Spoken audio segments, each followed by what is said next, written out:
আবার তারা পথ চলতে শুরু করল। কিছু দূর গিয়ে তারা উভয়ে একটি কিশোর বালক পেল। সাথে সাথে সে তাকে হত্যা করে ফেলল। এ কাজ দেখে সে বলল, তুমি তো কোন রকম হত্যার অপরাধ ছাড়াই একটি নিষ্পাপ জীবনকে বিনাশ করলে।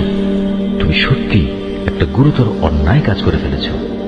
সে বলল, আমি কি তোমাকে একথা বলিনি যে তুমি আমার সাথে থেকে ধৈর্য ধরতে পারবে না? সে বলল, যদি এরপর আর একটি কথাও আমি তোমাকে জিজ্ঞেস করি তাহলে তুমি আমাকে তোমার সাথে রেখো না। অবশ্য এখন তো তুমি আমার পক্ষ থেকে ওজর পেশ করার প্রান্ত সীমায় পৌঁছে গেছ। আবার তারা চলতে শুরু করলো। কিছু দূর এগিয়ে তারা জনপদের অধিবাসীদের কাছে পৌঁছল। সেখানে পৌঁছে তারা সেই জনপদের অধিবাসীদের কাছে কিছু খাবার চাইল, কিন্তু তারা তাদের মেহমানদারি করতে অস্বীকার করল। অতঃপর সেখানে তারা একটি পতনোন্মুখ পুরনো প্রাচীর দেখতে পেল। সে প্রাচীরটা সোজা করে দিল।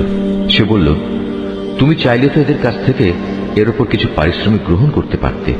সে বলল, বেশ, এখানেই তোমার আমার মধ্যে বিচ্ছেদ হয়ে গেল।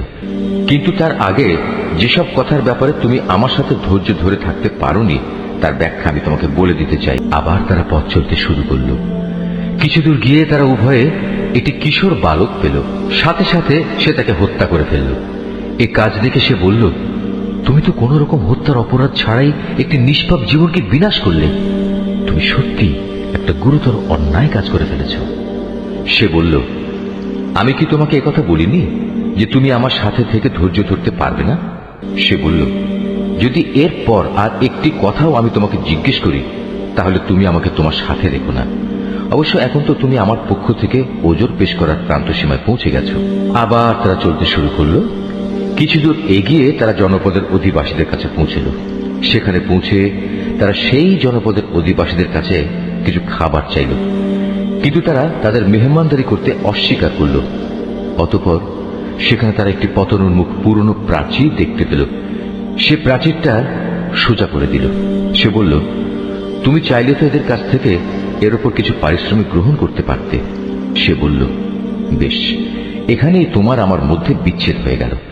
কিন্তু তার আগে যেসব কথার ব্যাপারে তুমি আমার সাথে ধৈর্য ধরে থাকতে পারোনি তার ব্যাখ্যা আমি তোমাকে বলে দিতে চাই। আমাদের এই সহজ সরল বাংলা অনুবাদ কোরআন মজিদটি সংগ্রহ করতে শরীফুল আর্ট অফ নেচার পেজে মেসেজ করুন অথবা স্ক্রিনে দেওয়া নম্বরে হোয়াটসঅ্যাপে যোগাযোগ করুন।